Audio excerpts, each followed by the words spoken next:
hypnotic dance. She holds me here with only a glance. She's over me. She's over me.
Ladies and gentlemen, welcome to the Paranormal Portal. I'm your host, Brent Thomas, and you are joining us live here this fine Wednesday night, the Hump Day's Eve.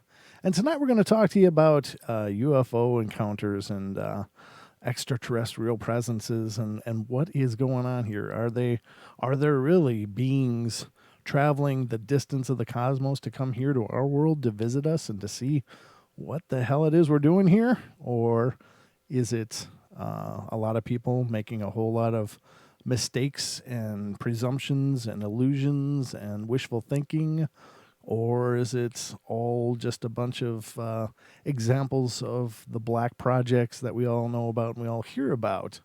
Are these demonstrating the achievements that we are actually capable of but are still classified? What's going on?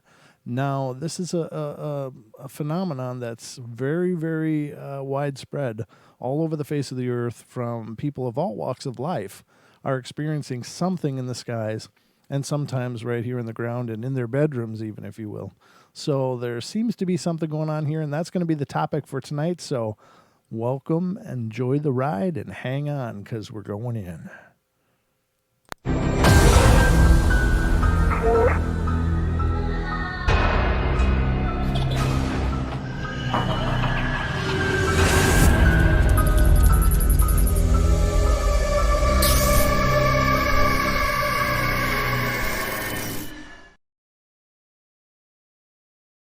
All right, so here we are, ladies and gentlemen. This is the Paranormal Portal, and before I go any further, let me introduce my good friend and co-host, Mr. Longbeard. Oh, that would be me. It would be. Goodness, it there is. We are. Hey! Actually, when I unmute you, it absolutely is. Yeah, I got a little late on putting my microphone where it's supposed to be, so my apologies. That's all right. We're kind of a little disheveled, but again, this stretch of time between Saturday and Wednesday seems like forever. For me, it really takes a long time to get here. So I'm glad we're here, and I'm glad you guys are with us. Thanks for joining us on our VIP YouTube only Wednesday live stream here on Hump Day's Eve. Hump Day's Eve. Yep. So how's your week been, by the way, Don? It's been a long week, actually.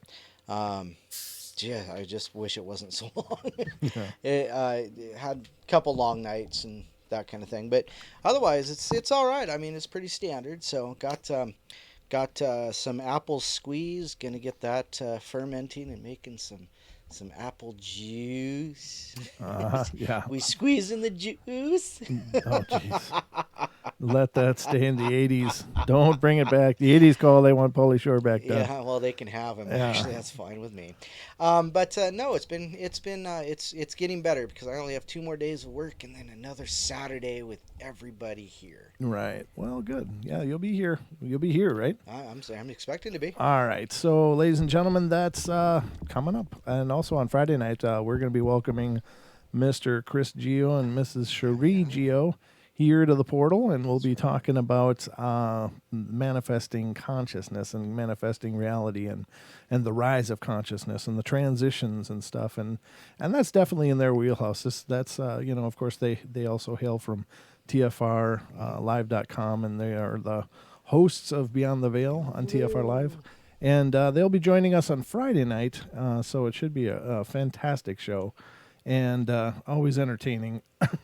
They've been kind of doing a whiplash of appearances lately, all over the place on a whole bunch of shows, but I was glad I was able to rope them in for one of those. So they've been working on discussing the CIA documents that they were uncovered from the Freedom of Information Act, and absolutely amazing material. And if you want to learn more about that, head over to Beyond the Veil channel here on YouTube or on tfrlive.com /Beyond the Veil, and you can hear what they've been up to as well. But yeah, some really breathtaking disclosures that they've managed to uncover, and they are right. I mean, there's nothing to It's not one of those things. Well, if it's legitimate, then it means it is legitimate. It's from the CIA.gov website, and it was a Freedom of Information Act uncovering. So very cool, and really, I don't know. It is absolutely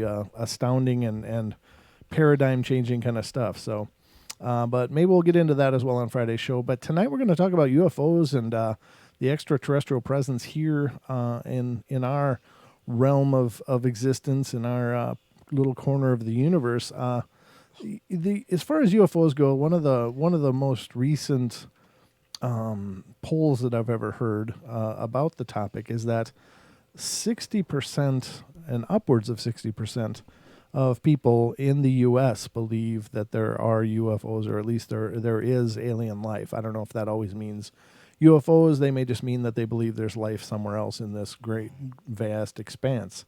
But there's a large percentage of people that believe they're here, that they're coming here from wherever it is they hail from. And there's a lot of theories and ideas about this one poking around, and this one is probably, it's about as impossible to classify and categorize as more so than any other phenomena, in my opinion. Because with cryptids, they're either there or they're not. With ghosts, you either believe in them or you don't. And but with UFOs, people are seeing something. And, a lot of professional people are seeing them, so in terms of pilots. And there's a whole spectrum of people that have experienced these anomalous craft in our skies, and even on the ground, and even in your bedroom. There's a bunch of people saying they're visited, that they get taken, and then you get to the interpretations of it, which is for me is one of the broadest parts of this phenomenon, is how people are interpreting it. They are these benevolent watchers from far away trying to help us.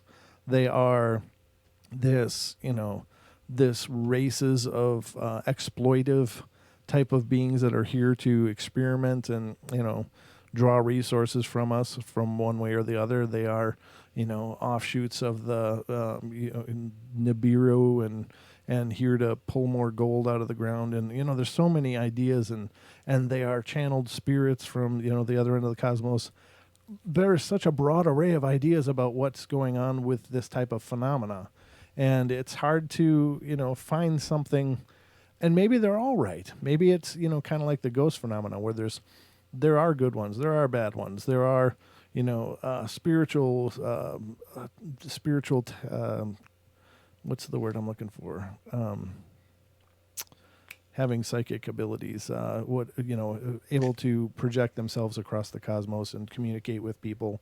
And what your first appearance on the show, Don, was the Eisenhower Accords. Right. And that was incredibly interesting. And essentially, ladies and gentlemen, what that one was about is the idea that there is an agreement in our government with these extraterrestrial beings for them to be here and for them to potentially experiment on a percentage of the population, and to, as long as they share information, they share ideas and stuff. Was there a Roswell crash? The spectrum is so broad with this that it's, what we're going to talk about tonight is just people seeing something, and the related phenomena with that. What are they seeing? What are they, what are they experiencing? Now, I've had the benefit of having witnessed this myself, and I'm not going to go into my own experience again. You'll just have to check out the archives. I've mentioned it dozens of times on the show, and it's not that it isn't, still a breathtaking, earth-shattering experience. It really was, but it's out there if you want to know what I experienced. But in a nutshell, I did right up close and personal, within a couple hundred yards, witnessed a flying saucer in front of me, and it was there, absolutely silent above the treetops. It was there. So I don't have a question of whether these things exist. I'm just not sure what these things are. I'm not sure if they are from another part of the galaxy. I'm not sure if it's some black project that our government has developed in secret and is testing. I don't know. And what is your thought on these things, Don? It's possible. I mean, there's been so many claims and lots of paper written on it. Especially you mentioned the Eisenhower Accord. And him supposedly meeting with Val Thor and Jane and his brother Don. So now let me stop you there if you don't mind. But isn't there two ideas that he might have met with Val Thor, or he might have met with the Greys? Well, there's quite a bit of discussion saying that he met with a couple different races, and so a couple theories say that he did meet with Val Thor, because that's where the book Stranger in the Pentagon from, his last name was Strange. I can't remember his first name, but anyhow, he supposedly had access to, Valiant Thor and his technology on his UFO, his spacecraft, whatever that may be. But then also, so there was also a piece that says that Eisenhower is also meeting with Greys also, and that's where, so basically it comes out that Valiant Thor came down and said, okay, this is what I can help you with, but you have to do, X, Y, and Z, and I can do, X and Y, but not Z. But the Greys supposedly made the agreement that, you let us experiment on, earthly, entities, whether that be, animal, vegetable, humans, whatever. And we'll share all this information with you, and we'll provide you a list of everybody that we've taken and experimented on, and blah, blah, blah. So supposedly they went with the more... and then in return, they will give us information on technology and things like that. That was one thing that Valiant Thor's bunch would not do. They would not, share technology. Share that, higher levels of technology, But and so the story goes that they went with the money making idea, which was weapons and things like that. So yeah, I mean, they basically rebuffed Valiant Thor and the Venusians, however you want to say that, Venusians. But then made an agreement with the Greys that has been reported over the time that the Greys have been violating the treaty, the Greada Treaty, as a matter of fact. That's the name of the treaty, the Greada Treaty. So yeah, they there, and because of this, we get these we get these stories of people being abducted, and I'm trying to stay away from that word because I know it'll just fire off in the chat room, but being experimented on. Um, and they're having memories, and that was one of the things that they're not supposed to have, is they're not supposed to remember this time. So now we get this flood of alien abduction, abductees, and the stories from them, Betty and Barney Hill, Yeah. Travis Walton, Yeah. and just the slew of other really famous ones. But then you also have the people that that don't understand what happened. They think they're just being, just psycho. They're just Right. bipolar. They're manic, whatever. They're schizophrenic. Sure. And that this is all just a mental issue, kind of like the there Nome, was Alaska. the The yeah fourth exactly kind or yeah the whatever? fourth kind Yeah. exactly. Now, speaking of that, that's supposedly been debunked as well, but I don't know if I believe that. I don't know if it's actually. Yeah, that's part of my skepticism there. I don't Right. know. I mean, it's a very plausible, very interesting story. Right. If you dive into the actual story and get away from the Hollywood stuff, it's a lot worse than it was than what was portrayed. Right. But then again, you got to watch the movie because Mila is in it. Mila is in it. Yeah. Big bada boom. So, but I boom. mean, it's a great movie to be multipass. But I mean, it's a great movie to get To wet. acquainted with it, Yep. but don't take it as take it at face value. It is entertainment.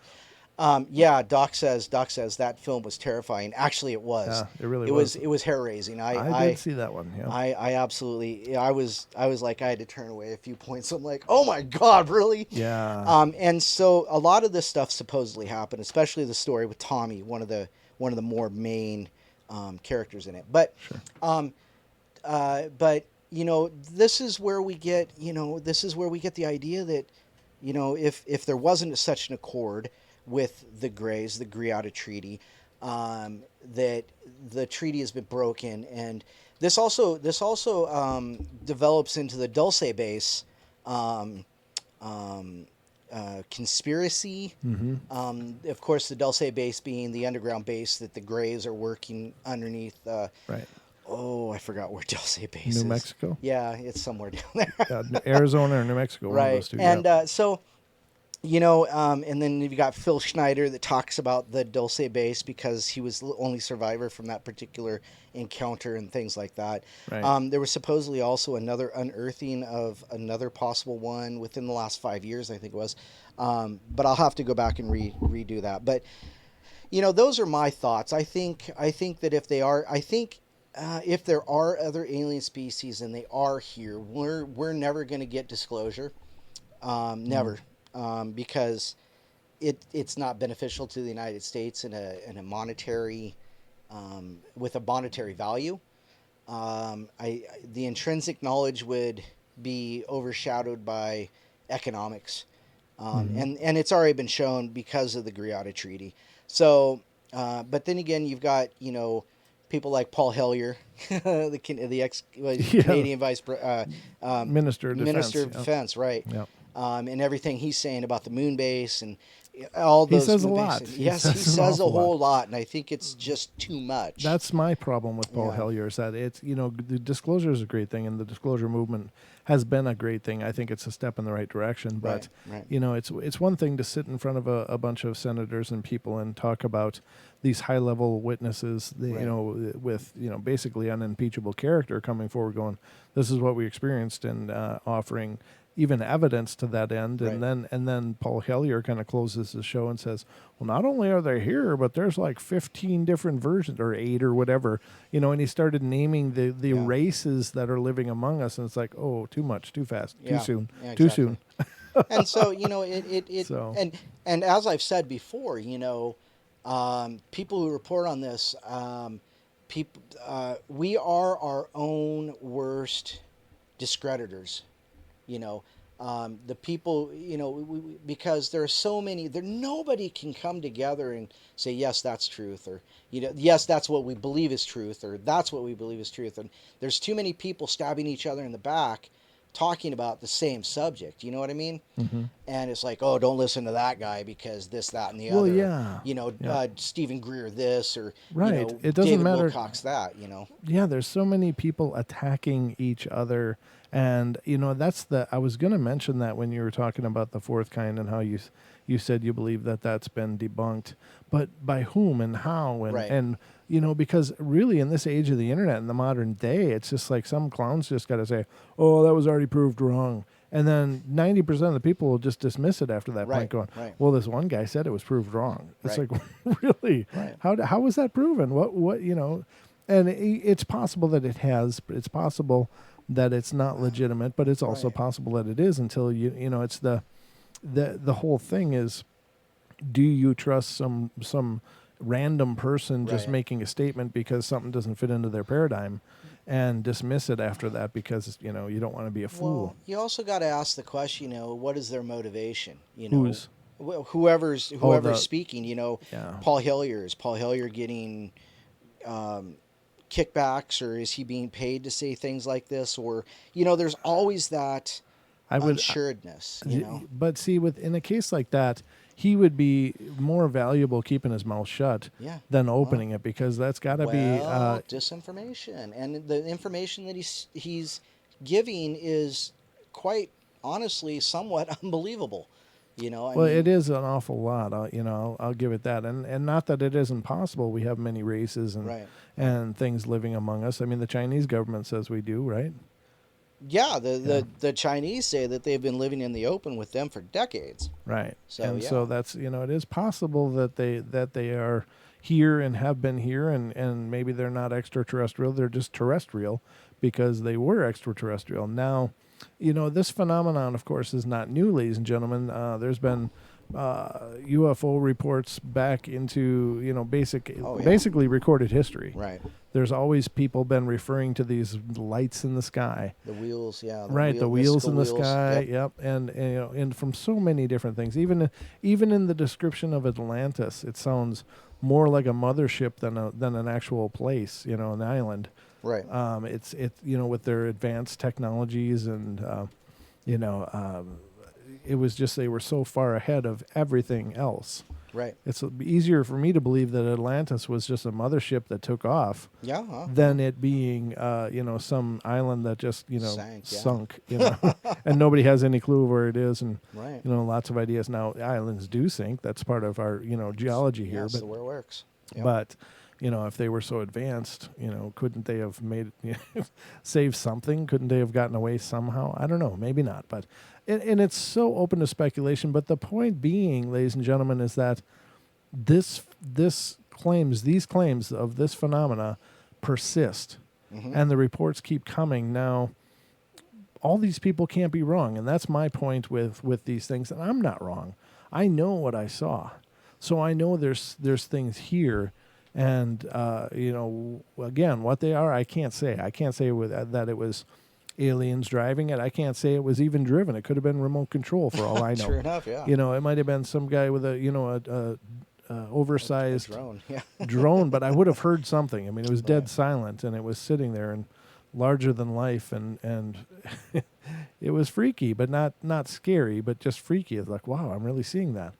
So I'm pretty sure that what I saw was not just a normal manufacture of even an advanced manufacture of military grade. It was so far beyond what I believed was possible within our realm of understanding, not within the possibility of things being here. Right. So tonight we're going to get into this kind of discussion. And by the way, great discussion to start out with, Don. That was probably the biggest chunk of information that you've thrown out in a long time. That it is. You can tell, ladies and gentlemen, that this is Don's wheelhouse.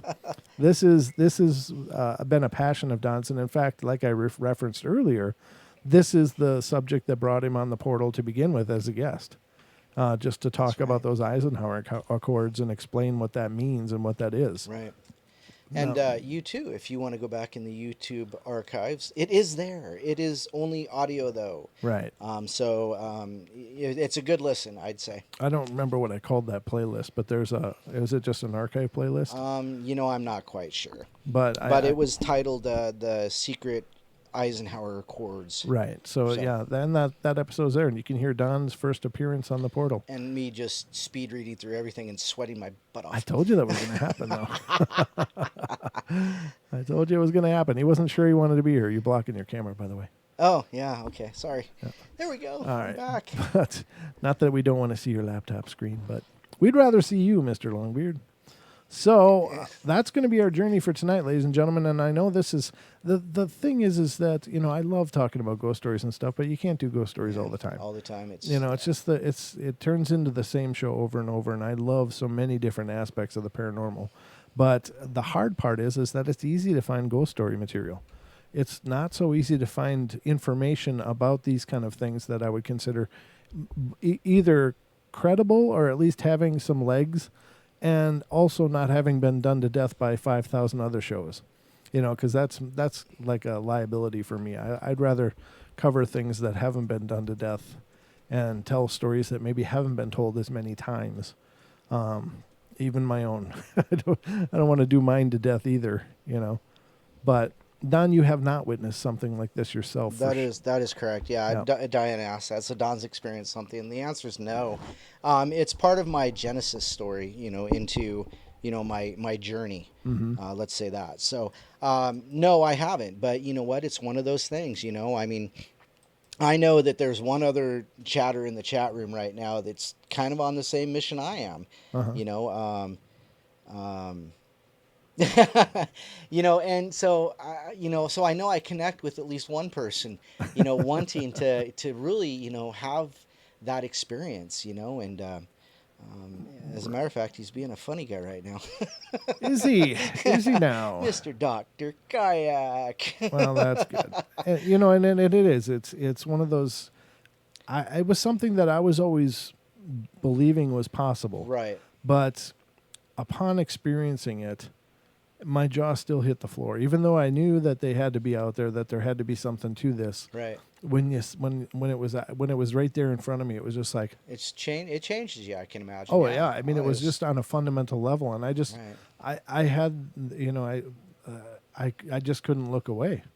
And then when I finally did look away, I realized that I couldn't see it. Then I could. Then I couldn't. The difference, of course, was using night vision binoculars, and that's what made me pretty convinced that it wasn't ours. It wasn't from here, because it was only visible with the night vision binoculars and infrared, and there was enough ambient light that I should have seen this blinking saucer, right there. Right. So, and that's why I know it wasn't a drone either. One of our chatters, Jane, she says, I've seen a ship in Florida going into a pod in the ground by an old creek. Oh. Lots of spinning lights scared my dogs. They ran away from me. It's a very dark night. I was scared. All the hair on my arms stood up like a strong electromagnetic source. It also strobed with colors. Wow. Very powerful. Yeah. Interesting. Indeed. Very, very cool. And thank you for sharing that. That's I know that Florida is, of course, considered a hotbed of activity down there. I think it's because of the Bermuda Triangle. Could be. Were you near Gulf Breeze, Jane? If you let us know in the chat room, I know Gulf Breeze has been a popular hotspot for sightings as well. As a matter of fact, I have a bit of a video myself of mine, and you see it all the time if you're watching the station breaks when the network goes to break. But let me just pull this up so you can show you.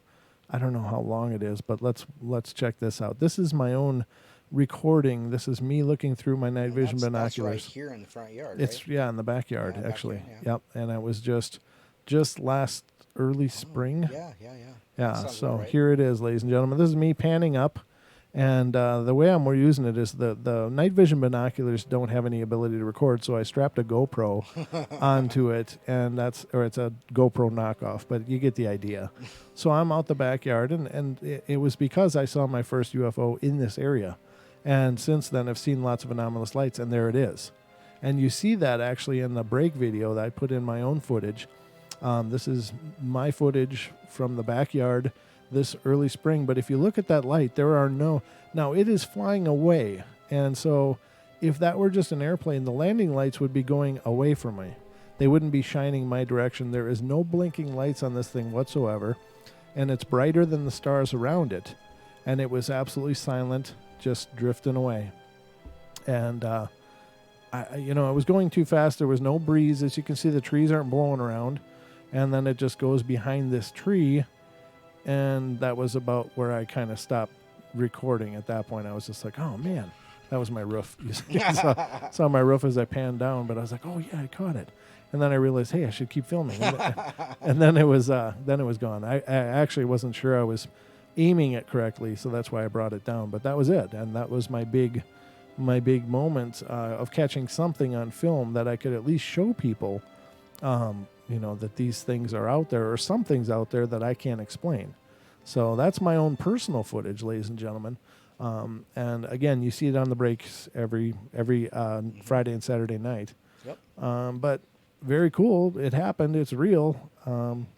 And I don't know if I would have needed night vision to see that or not, but it sure, It made it stand out, and right. You could certainly, tell, it had velocity, it had mass, it had lights, right. It filled the the basic needs of, an experience. Right. And I can't say what it was that I was filming there. I just know what it wasn't. Yeah. It wasn't a helicopter. It wasn't an airplane. It wasn't a drone.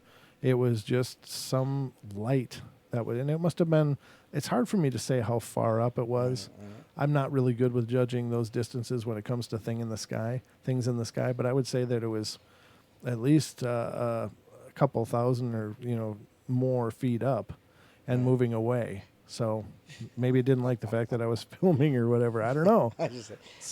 But thank you, Pixie. I appreciate that. And, very cool. But I also wanted to show this. I'm not sure what this is for, but this was just sent to us by Lewis. Oh yeah, Lewis. So Lewis sent us this. Let me get to. He sent me a message here real quick. Okay. Let me pull that back up. It looks like an alien. He says, this is one of the Greys in one of his dreams wearing a basketball jersey. It wears a basketball jersey? Apparently so. He must be a Bulls fan. It's red. That's very cool. That's interesting.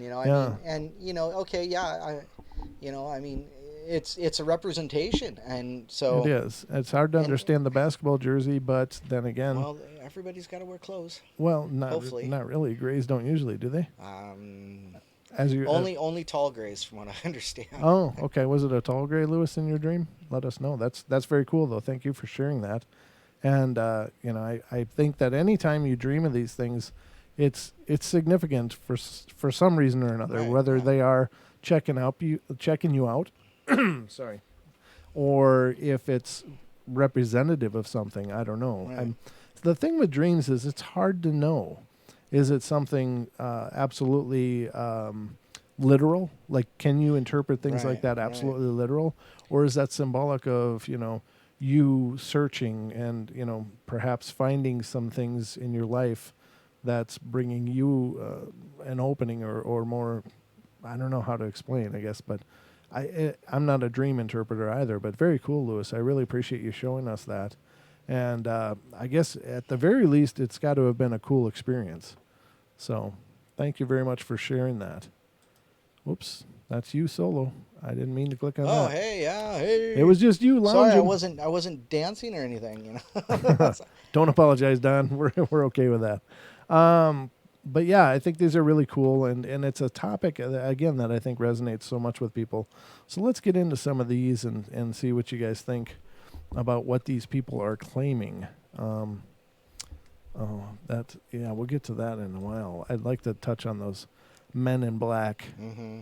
Because that's gonna get us kicked off. I know we've actually got a bad track record talking about Men in Black, because whenever we talk about Men in Black, usually things go to hell in the studio. Yep. And I'm not sure what that is, but whatever the hell those things are, they don't. 2 by 2 hands of blue. Huh? 2 by 2 hands of blue. Yeah. Never mind.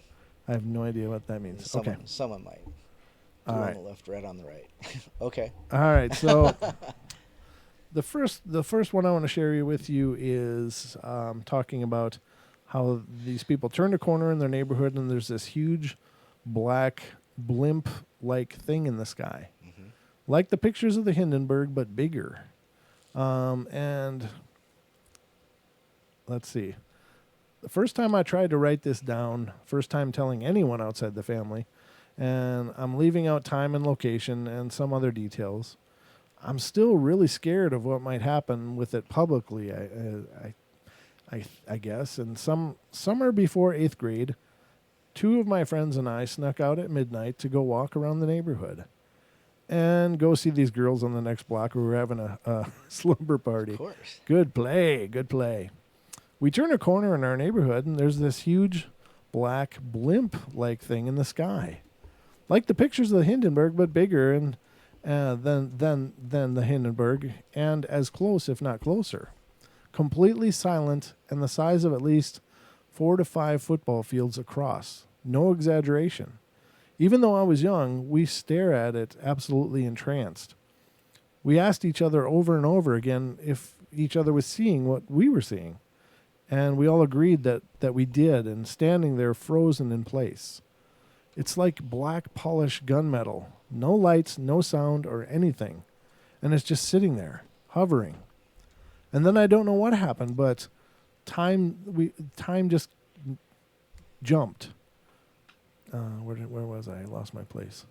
The next thing I remember is the craft or ship or government experiment, whatever the hell it was gone. And there's a tiny glowing white barbell thing in the sky, seemingly slowly falling to earth with wisps of smoke coming off of it.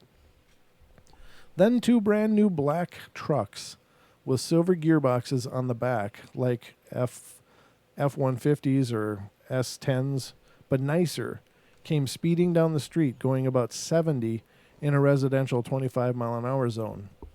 And then after that, I remember walking home to one of my friends' houses and going to bed. At that point, it was like 5 or 6 a.m. and the sun was coming up. And we all made a promise to tell my dad in the morning because he worked for the city, but we never actually did. I don't know what happened later in life to one of my friends who was there, but the other was my best friend, and we sort of made an unspoken pact to never mention this again. Don't know how or why we did that. We all grew up, and I sort of lost touch with them. And we did reconnect over Facebook and such over the years, but it was like there was something neither of us wanted to touch or talk about. Looking back on it, there's no way we could have been the only ones to see this thing. It wasn't that late at night, and it was over a heavily populated suburb of a major city. The idea of this has always scared me more than any sort of possible abduction scenario. That there were others, and we're all voluntarily suffering a sort of collective amnesia, except in how we're not. I thought about hypnosis, but that scares me too. Plus, I'm not really sure if I'd trust what the results were. I was just a kid then, and I'm not sure if I could trust the hypnotist. What I do know, again, is that there is no way it was just the 3 of us who saw it. We're talking a huge thing hovering in the sky above hundreds of houses just after midnight on a summer weekend night. But nothing on the news, nothing in the papers, nothing on TV, no words spoken about it again, ever, by anyone. So, I don't know if that's that incredulous that nobody else would notice it.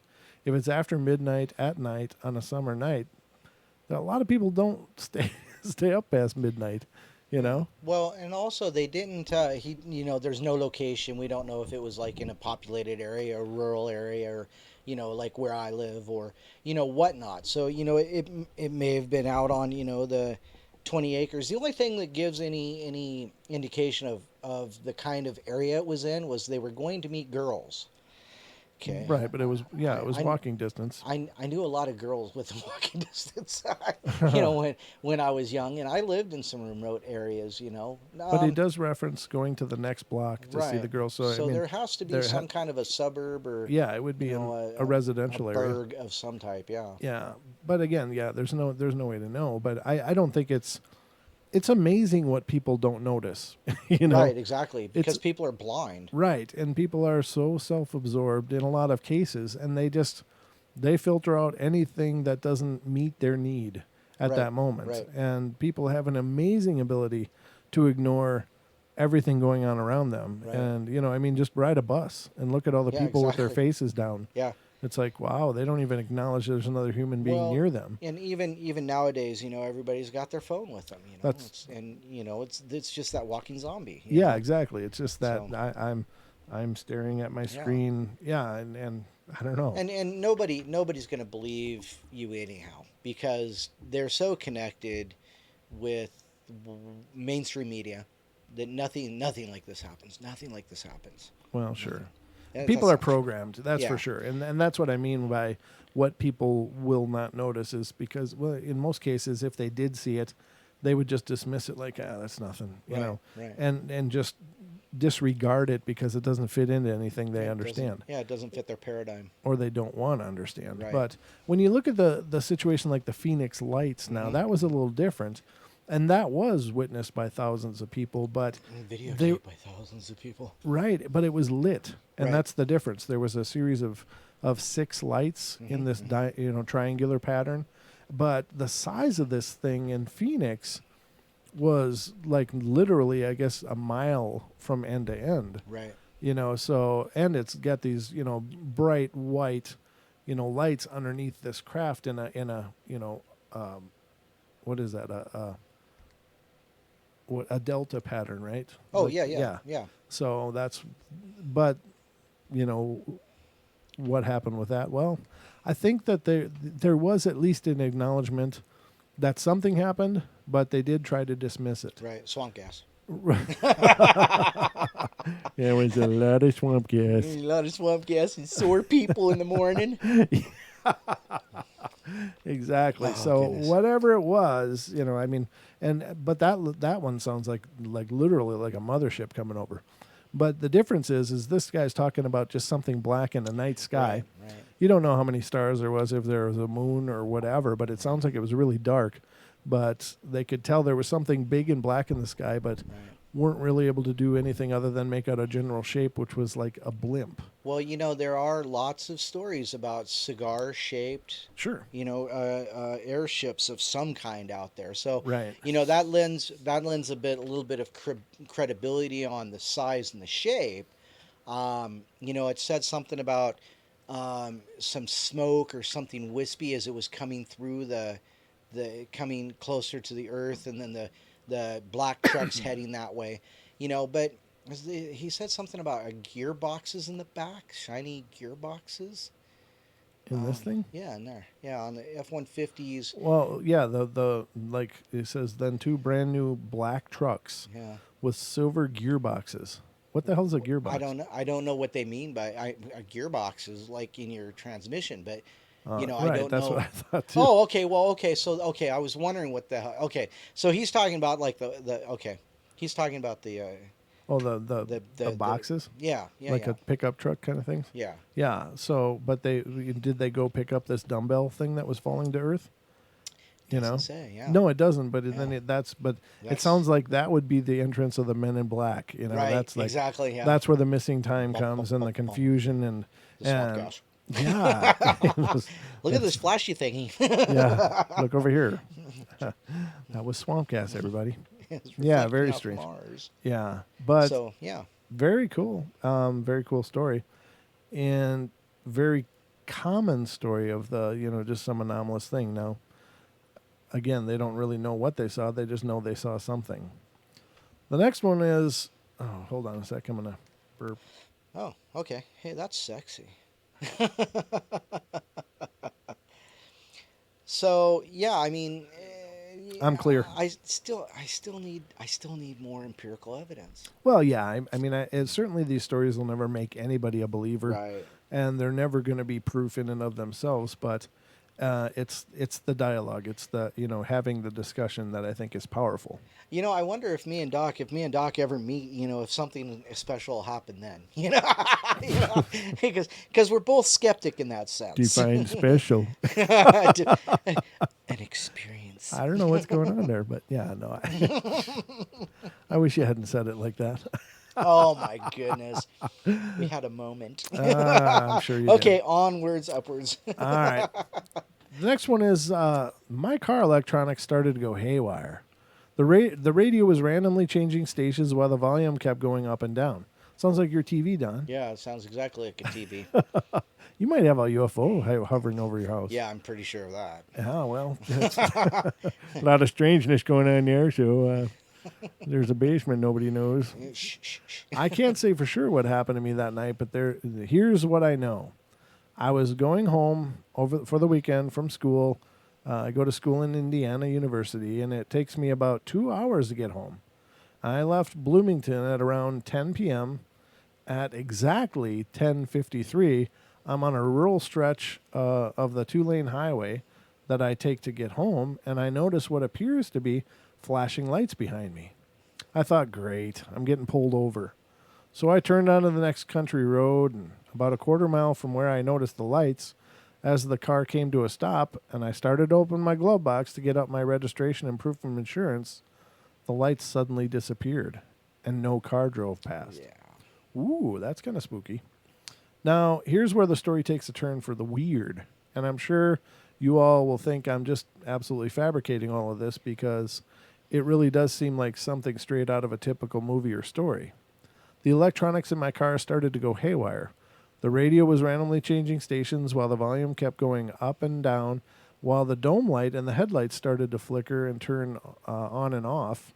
And this was at about 10:56 p.m., and I started to think to myself that my battery must be failing, or else I have a short somewhere in the electrical system of the car. So I leaned down to pop the hood, and I can take a look at the battery, and that is the last thing I remember doing.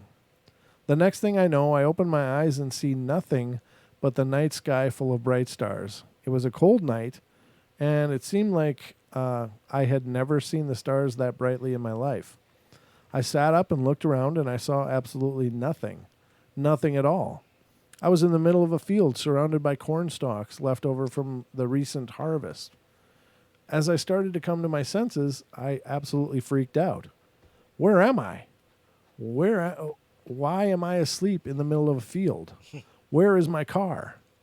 I got up and started walking toward the distant headlights I could see coming from the road that was about a half a mile away.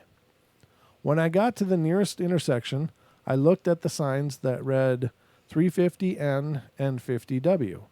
I was half a mile away from my car, which was just right off the main road.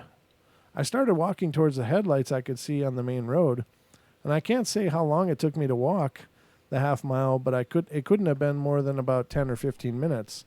And when I get to my car, all the lights were out. My battery had died, which struck me as odd because I couldn't have been gone for that long.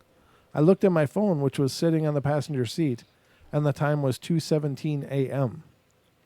Over 3 hours had passed since I turned off on the side road with the flashing lights behind me, and I remember sitting in my car completely dumbfounded, wondering what the hell had just happened to me.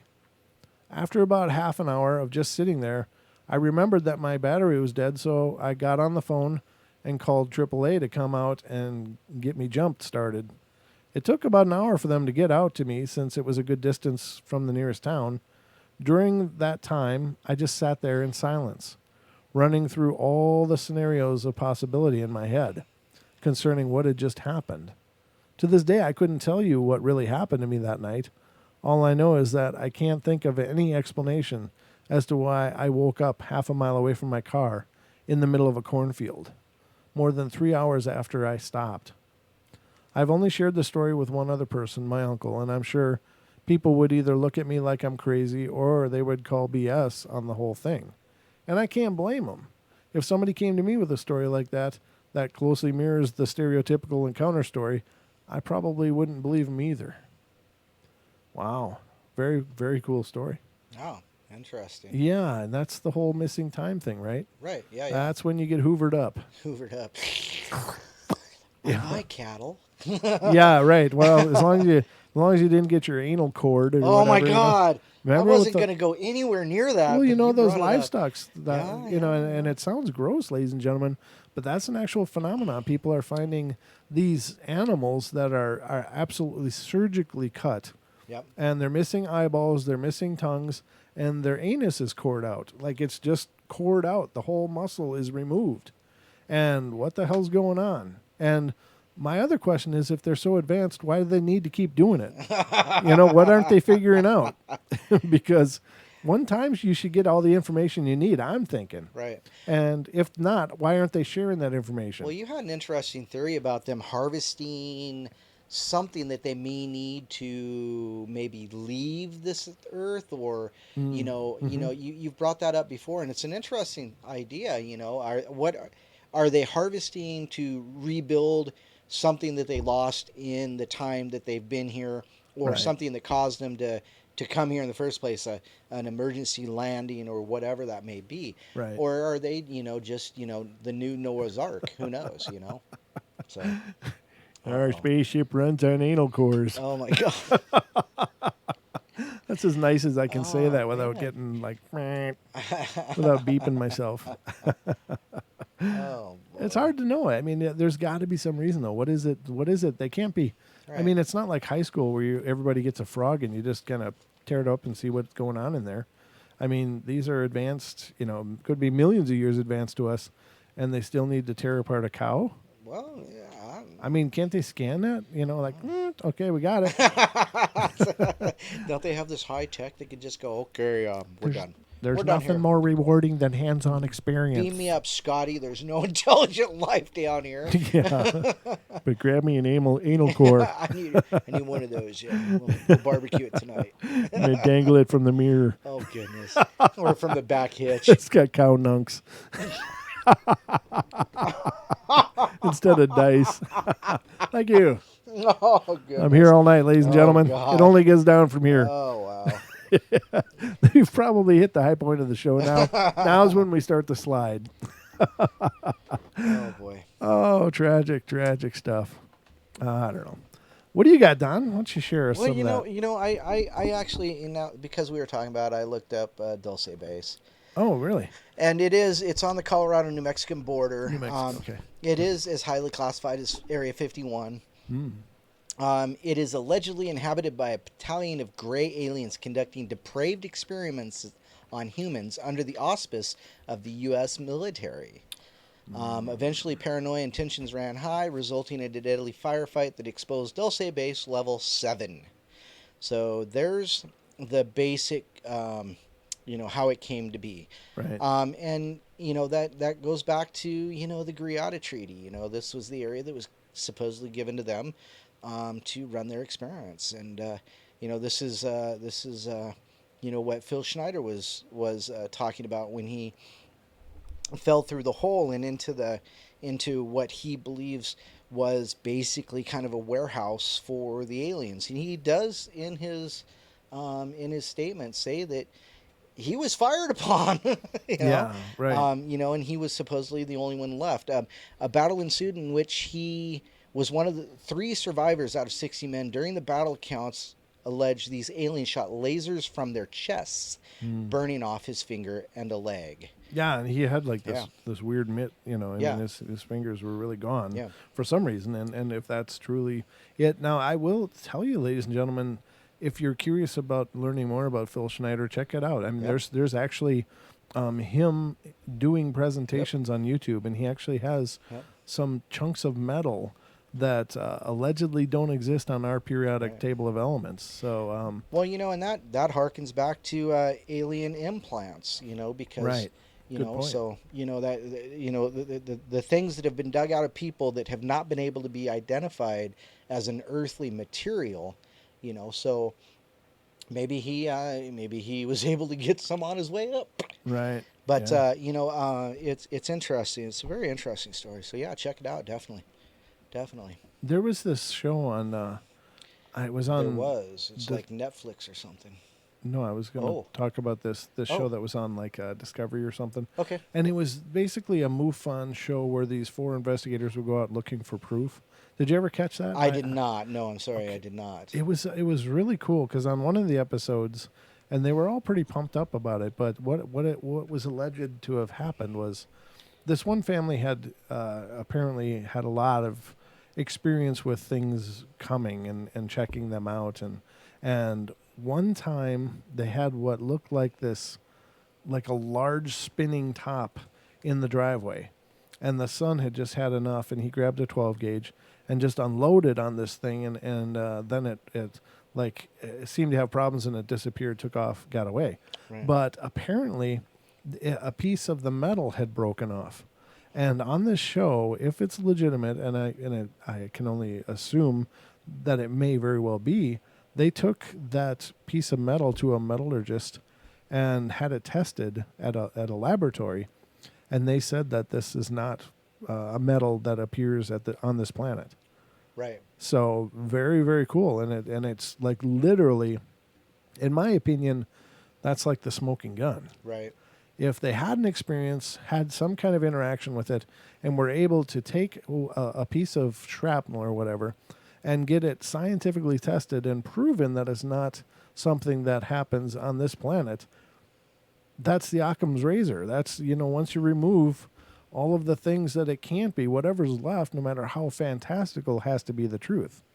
I mean, that's how that works. Well, yeah. And so if that is indeed a factual account and testing and results, then there is absolute proof that this is going on, that these things are happening. There is pieces of evidence. And I realize that it's really easy for, a lot of the scientific community to just dismiss. Right. Just dismiss it.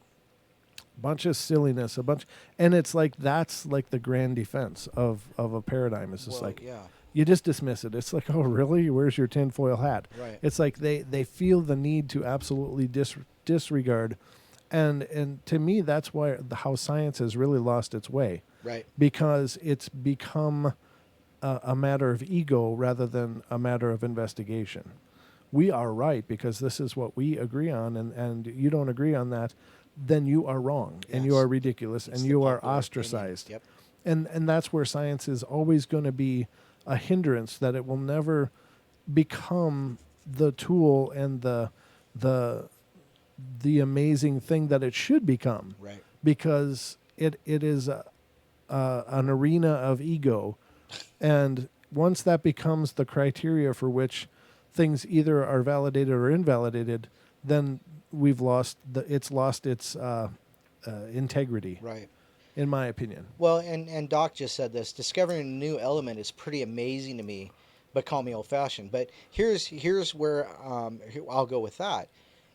The mainstream science, as opposed to alt science, as opposed to like alt archaeology, alt geology, things like that. Mainstream science is not open to the idea that they haven't found. Is not open to the idea that they haven't found something. They found everything.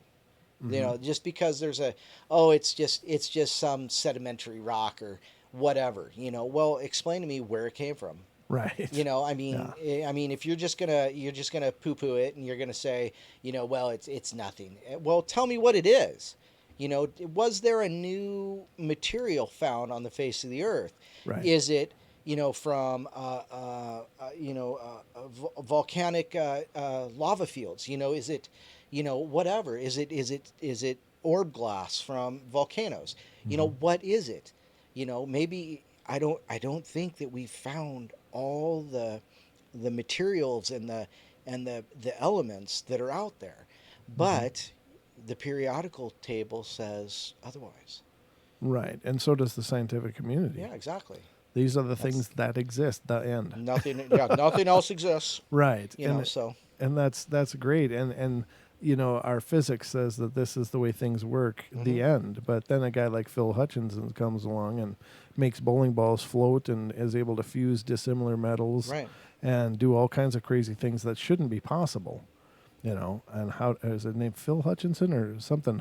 It's the Hutchinson effect, is what he's known for. But he's a Canadian scientist, and I don't mean that in the traditional sense, but he's a researcher and basically a genius, super genius perhaps. But he's done some incredible things, and his work alone could be, the foundation for anti-gravity and how we lift things with a matter of invisible energies rather Right. than the traditional leverage and force and Right. et cetera, et cetera. The Hutchinson effect is described as a highly anomalous Yep. electromagnetic effect Mhm. which causes the jellification of metals, spontaneous levitation of common substances, and other effects. Right. So just boil it down into that one little paragraph. He was Canadian. His name was John Hutchinson. John Hudson. Okay. Yep. Yeah. And he's the most bizarre looking guy, and I've seen him on several shows, and he's just as bizarre a person. I mean, he's just right. so eccentric, but. Even regardless of that, I mean, you can't dismiss what he's done, Right. what he's created, and not only has he created it, but it's duplicatable, Right. and he's Which makes it empirical. empirical, right? And he's done demonstrations for the Department of Defense for both Canada and the U.S. And Pixie says he's considered fringe. Well, yeah. He Of is. course. He is considered fringe, and but when you look at what he's accomplished outside of the mainstream academia, Right. it just shows that probably the most amazing discoveries of the future will come from somebody's garage, because the laboratories are political and they're ego run, Right. and Well, they're just never going to get the ability to experiment outside of the accepted norms. Right. Well, Lord Vader in the chat says the periodic table has blank spaces for elements not yet discovered. Oh, good. The point though is that if you send this stuff to a government facility for identification, if it doesn't fit their paradigm, it's not going to be added because it doesn't fit what their physics and their laws of everything say. So, even though that is true, yes. Because that's where the noble gases were added in later, Mm-hmm. So that is true. But if it doesn't fit their paradigm of mainstream science, it's not going to go in there. Yeah, probably So- not. And that's the scary part, and that's what's going to hinder our ability to reach our full potential, is because there's too many egos involved, too many people deciding what it is. And Pixie said that the Paracas skulls Right. actually have genetic material Right. that doesn't come from what we understand to have originated here. Well, so. that also brings up the Star Child skull Right. from what's his name? He did the Everything You Know Is Wrong. Oh, Lloyd Pye. Lloyd Pye, yes. Yep. They haven't been able to DNA. They haven't been able to. They've been doing shotgun DNA in on it, which is every like 10 or 15 years, they'll do a new one. They'll do a new one. They'll do a new one, and they're only finding it through a mitochondrial DNA, which is of course through the maternal side. But they're not finding anything on the father side, on the paternal side. So that's yeah. I can believe that. The Paracas skulls, yeah, absolutely. They just haven't been able to get to it yet. That's a good point, Pixie. She says, I think a lot of the mainstream science is bought and paid for, Well, and yeah. that's exactly it. And that's the other side of it, is that science will continue to prove or disprove whatever the funding says it should. Right. And It's got to fit their paradigm. It's Their right. rose lens glasses. these institutions are beholden to whoever's paying the bills. That's right. That's right. And so if they're told, you know what, this doesn't exist, it's like smoking does not cause cancer, right? Right. And Yes, and tobacco companies, it does not. The flu shot does not cause the flu Yeah. or anything else. Yeah, it doesn't have a cocktail of weird genetic soup and heavy metals. It's fine. And undefined heavy metals. That's another thing, and that's we're kind of spiderwebbing a little bit, but that is a great demonstration of the way medicine is being utilized. As when you go to the grocery store and you see that you can save $10 if you get a flu shot, what the hell is going on? Yeah, they're selling it to you now. Why are they so motivated to move flu shots? What is going on, and why? Money. Well, exactly. Are they being are they given quotas that they have to fill, and if they do, they get a some kind of, and why is there a quota for people getting the flu shot? Yeah. Now there are people that say, well, that means that people are getting the flu shot and that'll stop the spread and it's worth that much.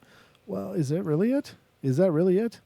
Because people walk around with headaches and nobody's giving away. My God, It's strange. It's really strange, and I'm not anti or pro anything. I think it's just important to do your own research and Right, stuff. But I right. think there's enough questionable things going on that at least has me feeling cautious, I guess the best way to put it. sure, absolutely. But I don't know. But so these phenomenon are going on, and people are experiencing weird things. With UFOs, of course, people are experiencing cars acting up and the electronics malfunctioning. And is that a result of strong electromagnetic fields? What happened? Pixie says people are walking around with hemorrhoids and they aren't giving away Prep H.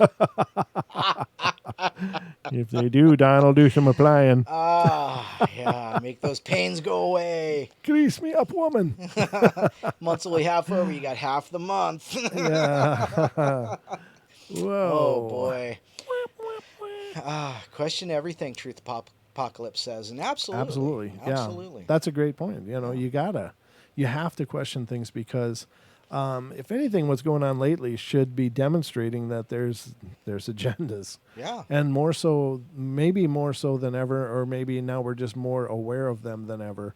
But it seems like there's a lot of people pushing a lot of things that are, to me at least, raising red flags. Right. Yeah. And causing me to feel very cautious about it. Well, and you never jump into anything without your due diligence. Right. Just don't do it. I think, and that's a great point. I mean, we have an obligation, and in no time in history has information been more accessible. Right. That literally you have a world of information at your fingertips, and if you look, you can find answers to a lot of things, and you can find a lot of crap and garbage too. Right. Yeah, you got to get through all the agenda. Right. Well, you got to get through that, and you got to get through just people posting garbage just because they can. Anyway, but I think it's important to do your research. Yeah. All right.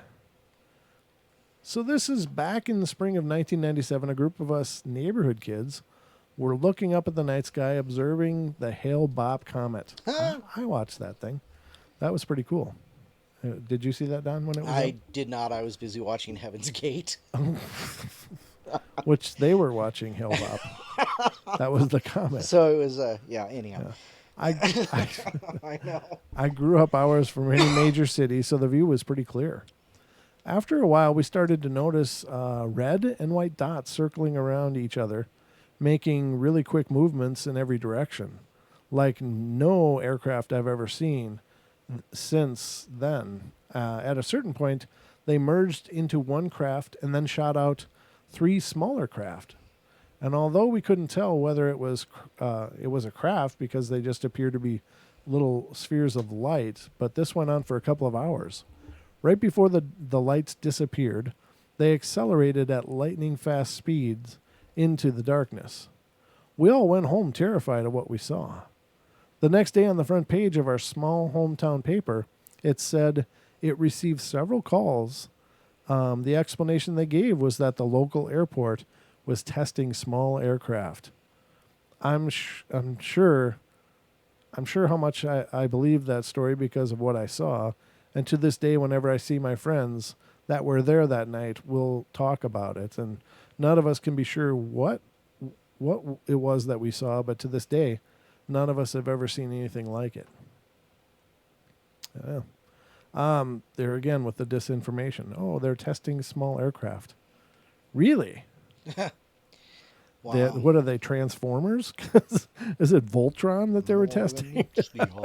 or like Power Rangers, where the things like join together and form the Megazord or whatever the hell that thing's called?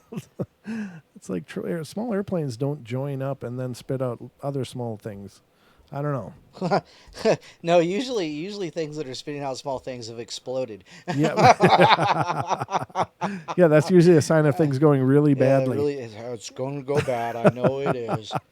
They must be testing that explosion. Yes, it's an electromagnetic explosion. 1997, Colorado Springs. I was 8, playing out in the sand volleyball court at the park down the street from my home.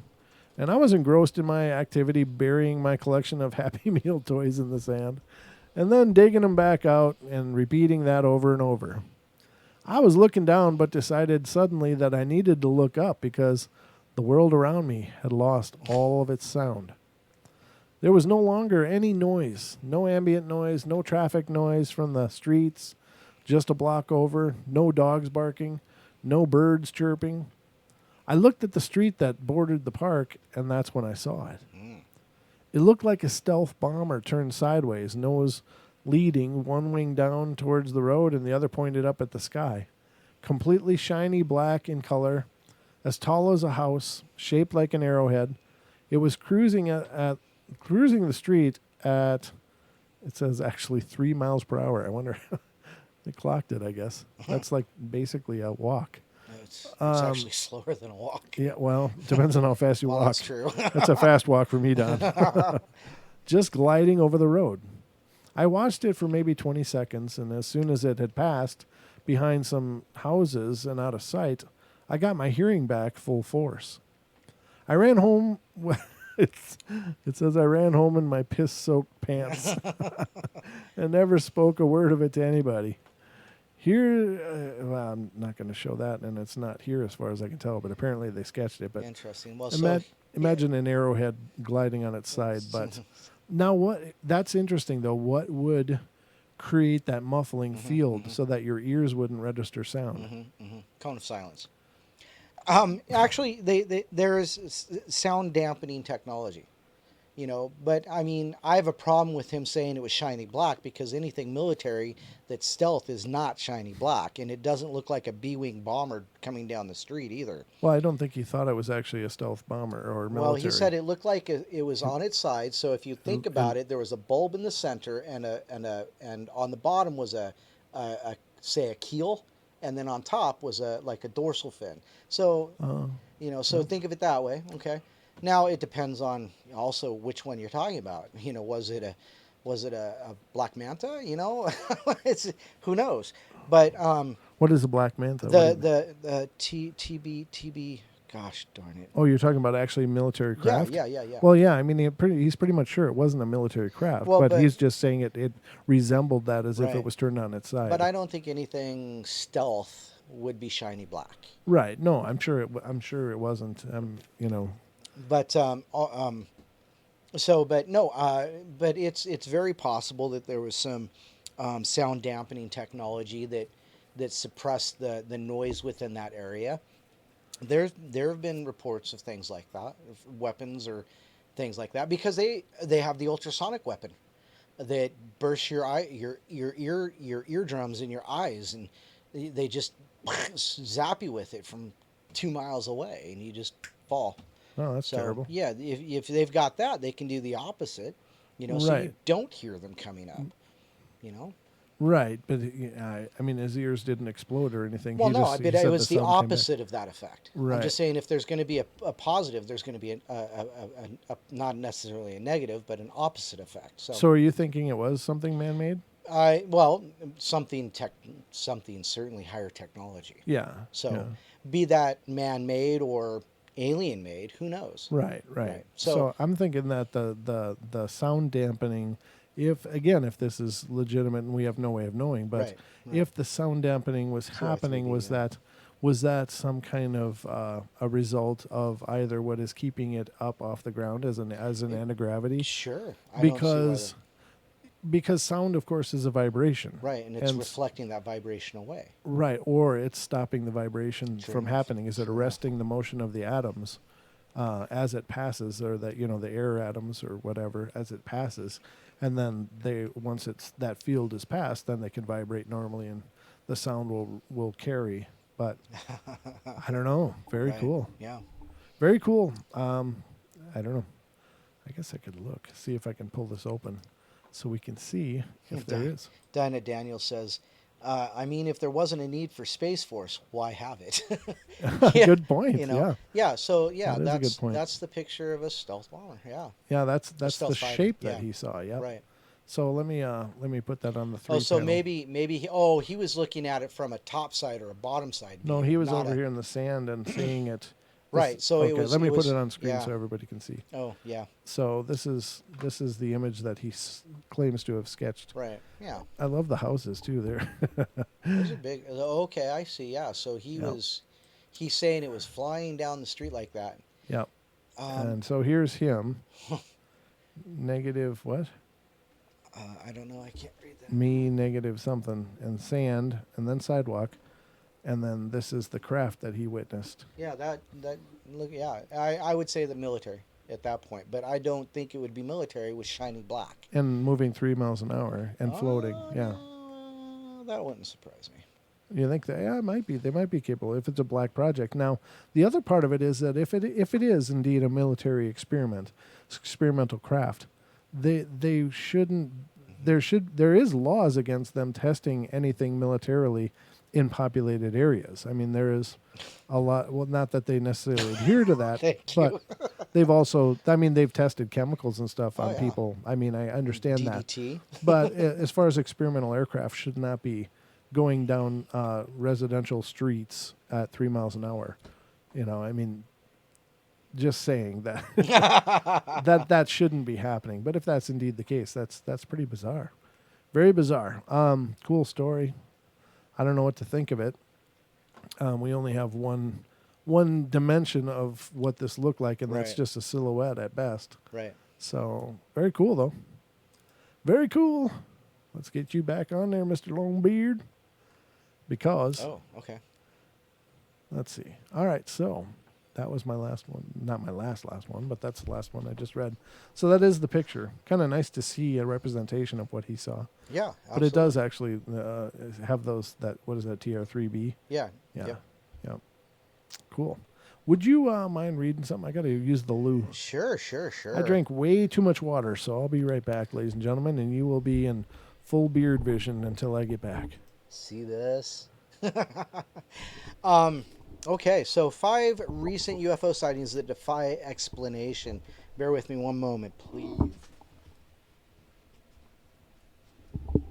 All right, so the Alborz disc sighting. In 2014, a passenger aboard a commercial flight flying in northern Iran, just south of the Caspian Sea, recorded a video of something eerie, a round wingless object that was sighted hovering beneath the aircraft, moving vertically upward. The passenger, whose name will remain anonymous, stated that there was no sound and the speed was about that of a helicopter. Now, some helicopters can hit close to 200 miles an hour. As the video surfaced online, much speculation grew whether the object was some kind of new aircraft being tested by the Iranian military, or if it was simply a hoax. But no refuting claims have been offered up. So nobody said, no, that's not true. So there's an interesting sighting. You know, I always find it interesting when it's wingless and round. You know, those go through space just fine. But, you know, yeah, it's one of those things. I have to see it to believe it. I'm from like Missouri or something, the show me state. On the Boise sighting, on July 21st and 22nd of 2010, residents in the western Pretoria suburb of Boise in South Africa were met with an unsettling sight in the night sky. For 2 hours, a triangular set of vivid, bright lights hung above them. On both nights, the shape stayed motionless in the sky before making a descent at 8:30 p.m. Local residents noted that I could make out the shape of the object because 3 lights were too bright, but it almost had a heart shape because there were 2 lights on top and a blue light on the left wing and an emerald light on the directly next to it on the right side, with a big bright white light underneath it, which shone straight down. Both Johannesburg Planetarium and the South African Air Force had no idea where what the lights could be. And with just as much precision as the lights arrived, they mysteriously never happened again. Let's see, the Alderney sighting.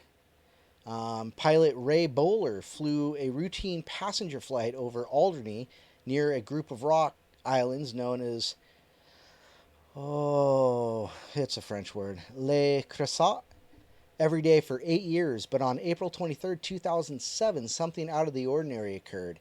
It was a clear, bright day. It was a clear day, and both Bowler and all the people aboard saw a couple of stationary crafts in the sky glowing bright gold. Picking up binoculars, Bowler noted that the objects remained in sight long enough to rule out the apparitions might be a reflection of greenhouse gases. He later stated, "This was a big object in the sky, a very, very big object. I did not want to be too close to it, and it was at that time that we were to descend, to land. There was no hiding it. They were just there. I wasn't too happy. I was quite glad to get on the ground and have a cup of tea." Bowler and the passengers weren't the only ones who saw the two objects. A pilot near the island of Sark in the English Channel also recorded seeing objects from a different direction. To this day, the sightings have not been explained. So, some interesting stories there. It just goes to show that it doesn't matter where you are. There's sightings everywhere, and it doesn't matter if you're in Iran or in the English Channel, or it just doesn't matter. It doesn't matter if you're standing in downtown Phoenix. People are seeing things. I'd like Don to read the entire story in French now. No. S'il vous plaît. S'il vous plaît.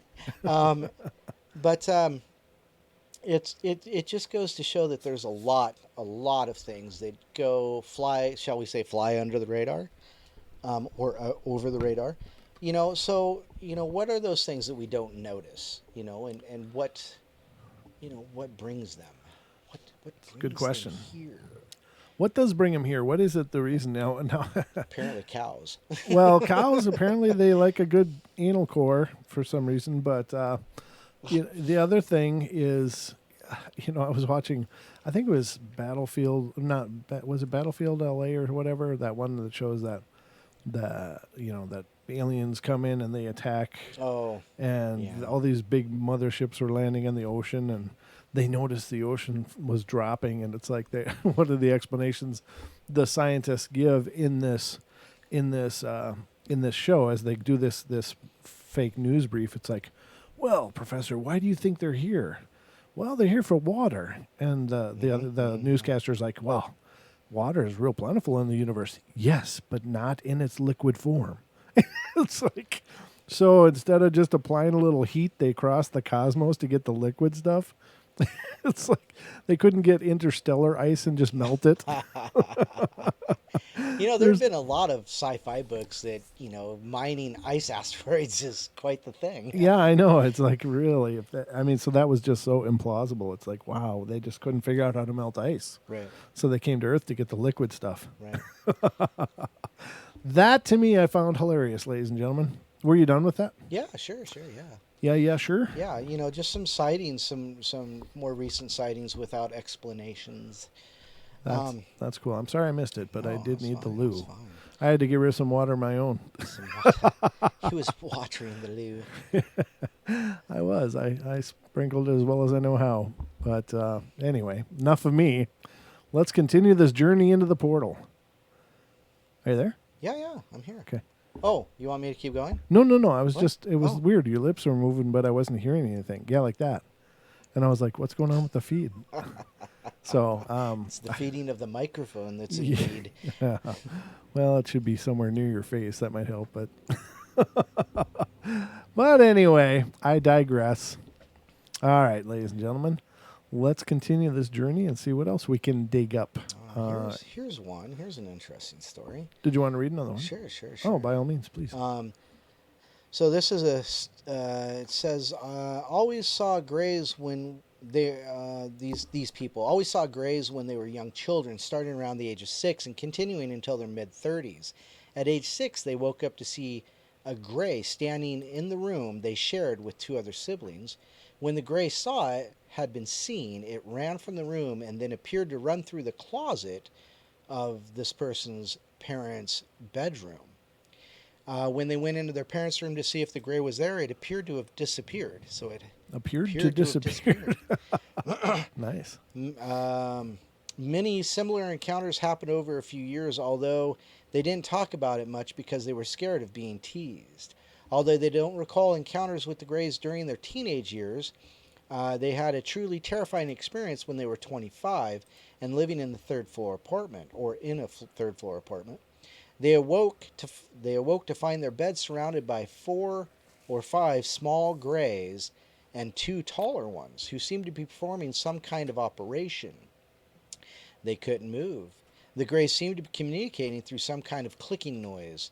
Every once in a while, they would touch the subject with a black rod, which could cause him to black out for up to 24 hours at a time. At one point, they woke up on his back porch with no memory of what happened. So, interesting. Wow. Well, there you go. That's missing time. 24 hours, though. Holy good God. That's like, 6 hours at most, please. You just wonder what could happen in that Yeah, time. It's like, what's going on? And then you got to wonder, it's like somebody, was it from a story or did somebody in the chat room say it? I don't remember. That's my head tonight. Been going too many different directions for far too long today. And I slept like garbage last night. Much like you normally, Don, Yes, but thank you. Yeah. I've been actually sleeping good. But what was I going to say? I'm serious. Like, my memory is just shot for today. Wow. Wow, I totally lost it. Everything. I lost everything. This is my night. Okay. Anyway, did you have another one or? During her senior year of high school, Lindsay and her best friend were at her friend's house in Florida. They made and consumed pot brownies. Oh God. Well, that's a good start. There's the discredit right there. Several hours later, they woke up terrified in her bed and realized they had no idea where the day had gone. Oh my gosh. An unbelievably bright light was shining through the window and they could hear a humming noise. They were so terrified that Lindsay's friend offered her $20 to go check on her family and make sure they were okay. The light was bright enough that it could have been from a car pulling up right outside the bedroom window and shining its headlights in. But there was a tree and a fence right in front of the window that would have prevented the car from parking there. And the house was too far away from the highway for the light to have been coming from there. Despite the noise and the bright lights, none of the friend's family woke up. Years later, Lindsay believes that she and her friends were either abducted that night or witnessed someone else being abducted. Since that day, she's had the ability to mysteriously break electronic devices by going near them. Your cat just scared the poop out of me.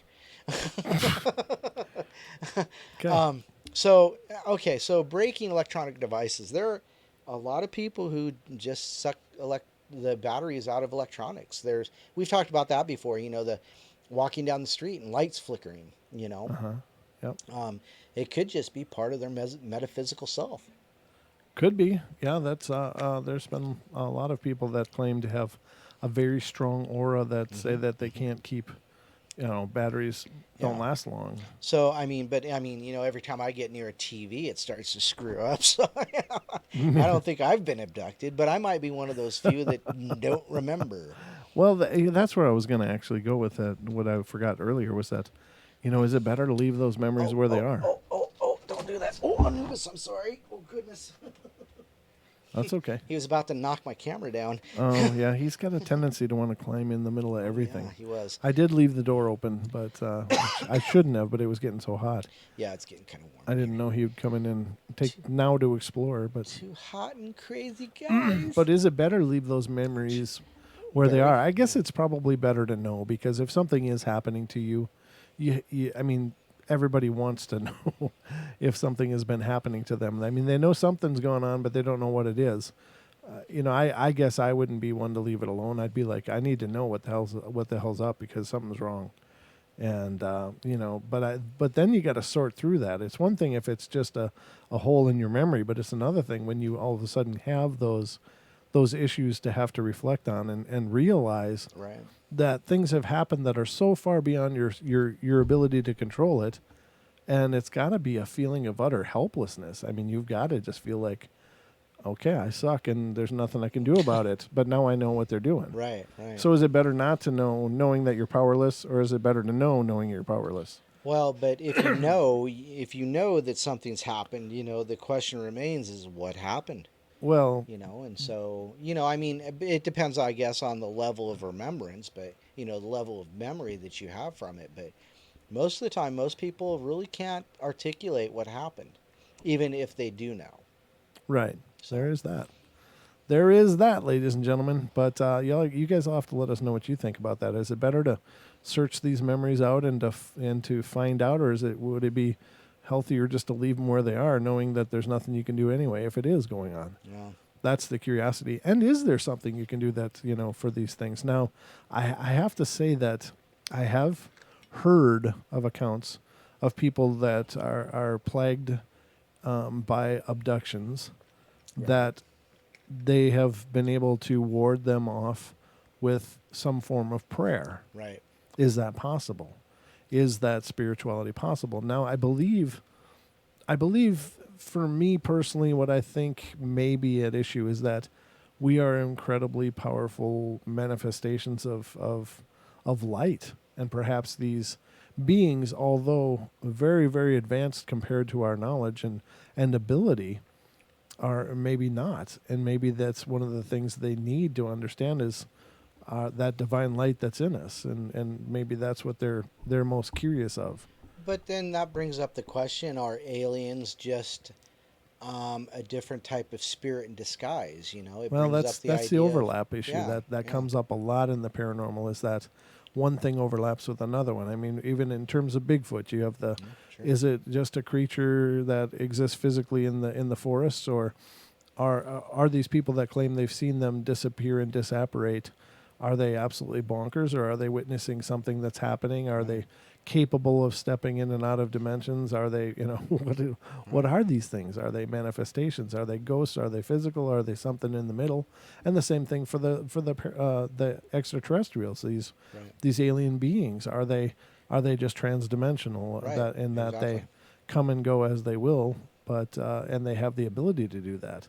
I don't know. It's just so hard to understand, and that's where it just becomes it becomes paradox on top of paradox on top of paradox. So Right. that's if you follow that too far, you'll lose yourself in the rabbit hole, I think, because Right.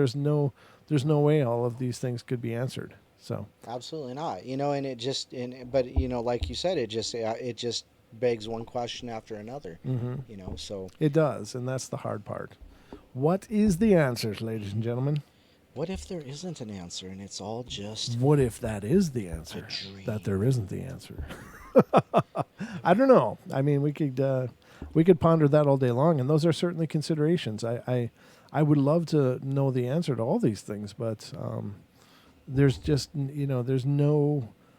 We are so limited in so many scopes to be able to truly investigate what do these Right. things mean. What are the long-term ramifications of it? I would love to believe that they are benevolent things that are just kind of keeping tabs on us, and hopefully helping us to develop. On the other hand, I think that if they are there and they are so advanced, why the hell aren't they helping more? Right. Why are they letting famines, and watching children die slow starvation deaths? I mean, Well, what kind of being? that's the same question people have been asking about the Christian God, Well, forever. sure, Why would they let the people suffer? And right. there's just no answer. It's that question that's never going to be answered. Well, sure, So and it won't be. But I mean, it's just, yes, to me, and I've said it before, but I think that there's an intrinsic responsibility, like a universal truth, that right, if you have the ability to help, then you have an obligation to help. Because you know we I got to quit saying so much, but there is just the opportunity to step in and do the right thing because it's the right thing to do. You hear the idea of, well, they don't want to interfere in our development. It's like, The you know prime what? directive. We're clearly doing such a great job at this without their help that, I don't think it could get much worse. Right. We are amazing. People are absolutely amazing, brilliant beings of light, but they're also a confused mess of panicky, mean things Right. at times, and they have the ability to change that. Then they should. If they are indeed here, to me, there's an obligation then that they should step in. Well, that harkens back to the Greada Treaty and the negotiations that supposedly happened then between, the U.S. government and the Venetians or the Venusians or the Greys, whatever that may have been, because one of the things that was being offered apparently by Valiant Thor's faction, and that's what it was. It was a faction. Okay. Was to the leading to a better life through guidance from them, but it didn't make the government money, so maybe if we would have went left instead of right, maybe right instead of left, Right depends on instead of which wrong. Yeah. then maybe these things wouldn't be happening because we've evolved past the violence or the things that make us do these things. So it's just gosh, it's all metaphysical. And I don't disagree with you, Sean, about the prime directive thing, which is a Star Trek reference. Right. Well, But I think that's a ridiculous thing to state that you're somehow assisting a species by watching them suffer. nah, I think that while I understand that there may be a value in letting us solve our own problems, we're clearly so far away from that.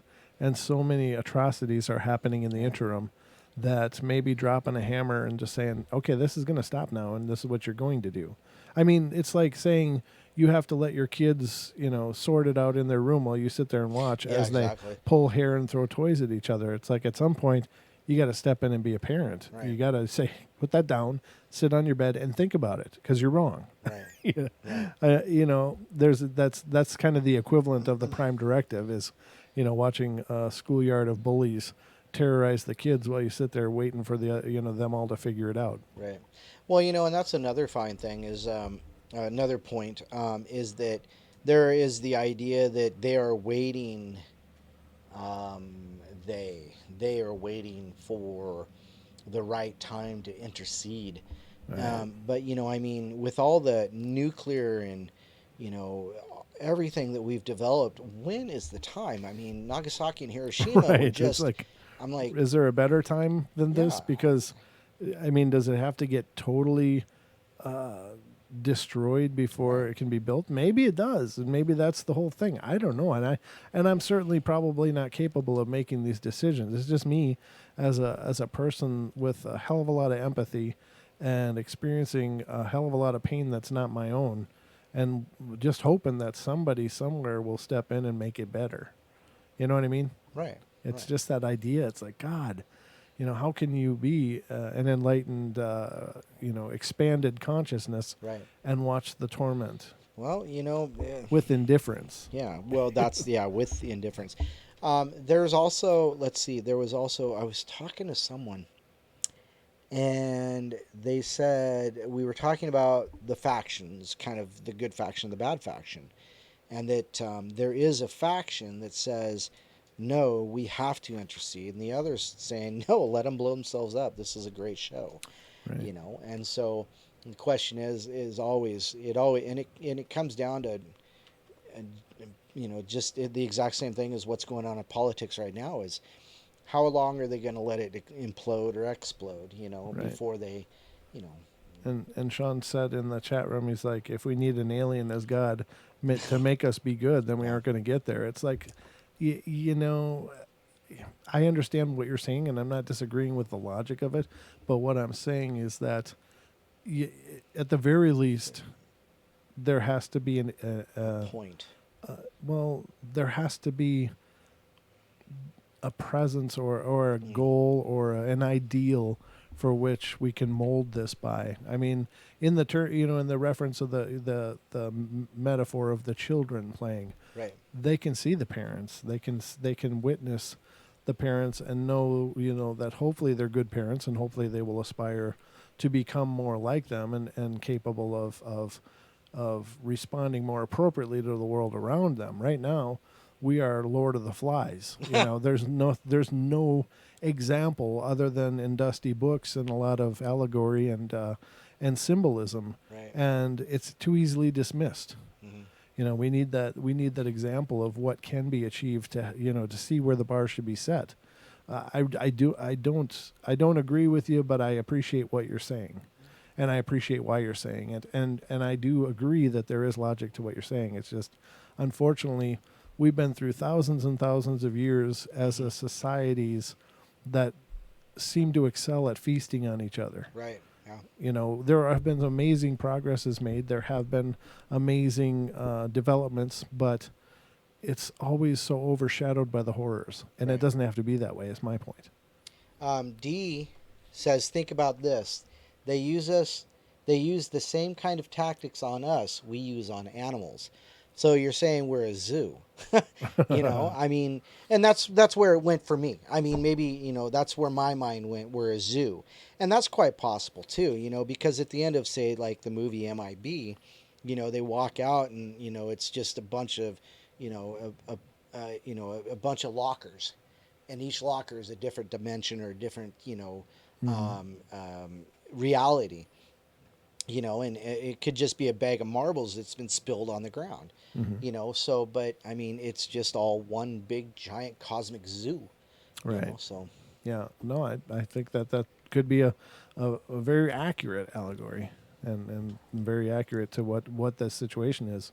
Maybe we are just, it's kind of like Michio Kaku says, you have to understand, as you're walking down a country road, you don't introduce yourself to the anthills. Right. They are so far advanced past us that, we just pass the anthills maybe the same way they just pass us. Right. Maybe we don't intercede when the ants are tearing apart the grasshopper. Right.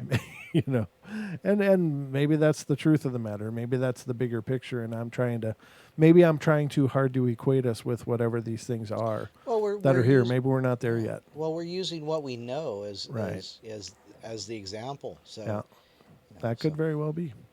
Very well be. I don't know. It's just a really compelling situation. I do believe that there is something here that I believe there's many things here. There are spiritual things here that are teachers and guides and protectors. Sure.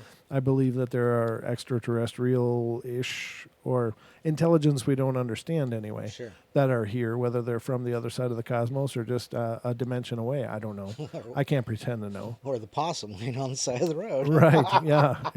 And I believe that there's also, nefarious low vibrational Sure. Oh, things yeah. that are here feeding off of everything they can. And we're just kind of a cosmic soup, maybe. I don't know. It's such a big and broad picture, but these are just things that occur to me. And I usually think out loud when I'm doing the Right, show. right. I don't have the answers. I wish I did.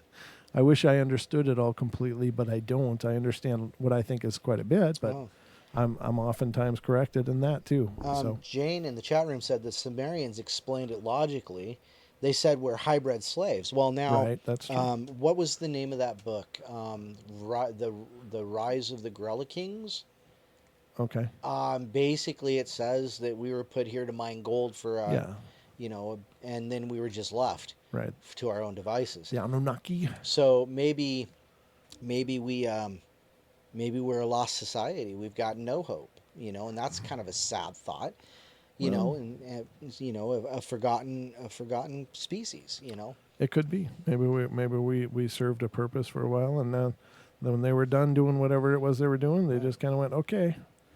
But that doesn't give us an excuse to blow ourselves up. I mean, Right, you still got to exactly. reach for the higher, the higher purpose, or Sure. a higher purpose, not the higher purpose, but a higher purpose, Right. to be more than what we are, and Right. less of what we were, which is panicky, panicky animals, Right. you know. And we are in the large sense. We have a long ways to go, And I am idealistic in believing that we will get there. It would just be nice every once in a while if we had a To have a shortcut. glimpse, yeah, or a shortcut, a glimpse of what's to Yeah, come. You know, right. Just to have a peek, like, Right. oh, look at that interstellar starship full of lovely people that carry for each other. Well, thanks for stopping, guys. Yeah. You know, I don't know. Don't It's just- leave the handbook. Yeah, Users manuals, please. just give us a few best practices, and maybe they have. Maybe they, maybe that's where some Maybe of they our have. ancient wisdoms have come from, in regard to these ancient races. Like, we look at Pumapunku, and all of these the alien astronaut theories that Right, are out right. there, that they have been involved with us many Yeah. times, and have helped to shape the modern world that we now live in.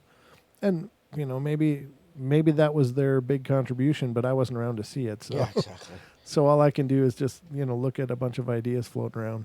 I think it's a wonderful thing, and I do believe that they're still probably here.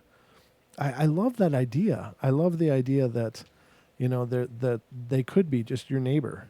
Right. You know, they could be right there. And Put on your sunglasses, Roddy. yeah. That's Be good like- and bad. God, I wish he wouldn't run around in his underwear all the time. It's just like, what? But who knows? Who knows, ladies and gentlemen? The world is full of mystery. And that's why the portal is so much fun, because we don't know, but we can throw around ideas, and we can, throw around philosophies. Yeah, exactly. We can just pose the questions. Right. And you guys let us know what you think of all this as we're having these dialogues. What do you guys think? I wish you guys could call in all the time. I wish that was a possibility. Diana says, I do not love the idea they could be my neighbor. Wouldn't you be? Won't you be? It's kind of like the Men in Black movie, Yeah, though, yeah. where it was the It's an alien wearing an egger suit. more sugar. It's the idea that the dog is the smart one at the pug. newsstand. It's the little pug, and it's All right. yeah. What are you going to tell me, Frank? Yeah, exactly. Maybe they are right there, and I know I've have you ever walked down the street, or like, say you've been at a social function and you met that person? There's always some person in the room that just doesn't look like they fit anywhere. Right. Are those the aliens? Are those the ones that are really not fitting from anywhere, because they don't fit in anywhere because they're not from here? Right. And is that their attempt to understand? I mean, it's possible, ladies and gentlemen.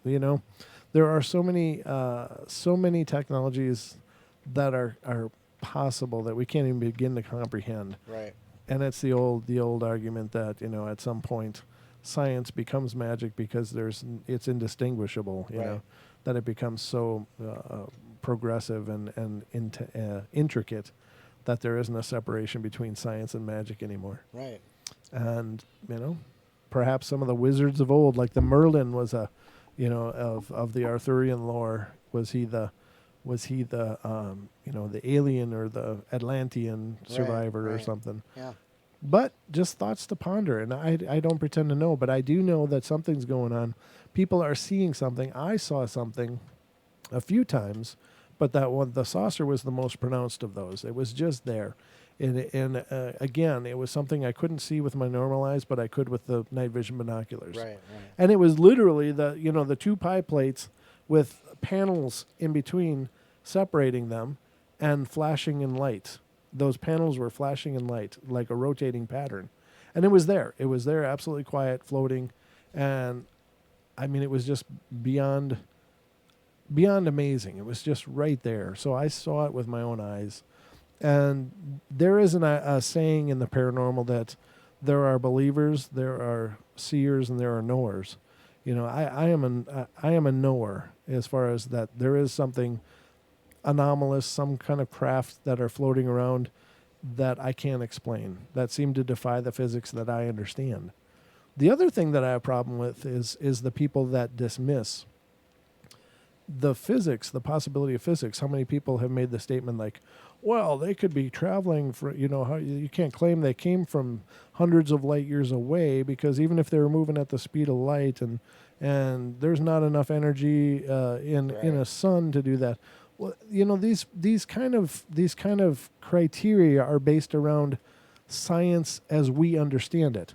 So it's coming from, a very primitive understanding of the nature of the physical universe and what is possible and what isn't. How many things, if you went back to 1800s and you told them that let's say you went back in 1890 and you said in 69 years there's going to be people walking up there on that moon. Right. What would people have said? They'd be said you are absolutely crazy. And then they probably give you, some laudanum and put you in a cell somewhere, And if you said that, we were going to fly in, just a few short decades, Right. we would be flying around instead of riding horses, and that we'd be running around in these motorized carriages and traveling faster than any horse ever could. And it's like the progress, the science that we understand now versus what they understood then are two very different things. The science of 10 years ago to the science that we understand now, so many things that were supposed to be impossible are now possible and probable. And we are redefining physics and chemistry and electricity and so many things with our understanding and growth. So what will be possible? What will we be experiencing in 15 years from now? Right, man. When I think back to when I was in high school and thinking of cassette tapes, 8-track tapes, records, and having like 3 channels on a TV and internet was not even a concept at that time that I really understood. And to see what, right now your cell phone is more powerful than, a supercomputer back in the 80s. Oh, it's more powerful than what put the shuttle on the moon in the first place. Well, there was no shuttle on the moon, but Okay, okay, fine. The right, a calculator is more powerful than what. I think it had like 64 bits or something. Yeah, exactly. It's just you have to gauge our progress and potential based on where we will be, not what we understand now. Right. So in 10 years, they have like 20 years ago, I think 20 years ago, it was, Star Trek was like the next generation. Yeah. And there was concepts of warp fields and people were like, oh, that's impossible. That'll never happen. And then some mathematician showed that it can happen. Right. He developed the actual formula for a warp field and how it would work. And now NASA is testing quantum drives, that will propel starships of the future. So basically they work on virtual particles. So they don't actually have any moving parts, but they will, through quantum mechanics, propel spaceships. If 30 years ago you talked about that, people would say that you were insane. So we are learning and growing and expanding incredibly.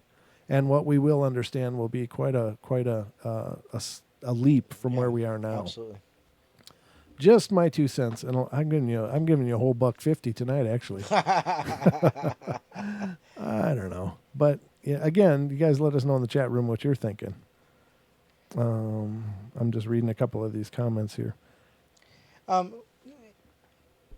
Well, they're having a healthy discussion in there, but apparently Sean has hijacked the.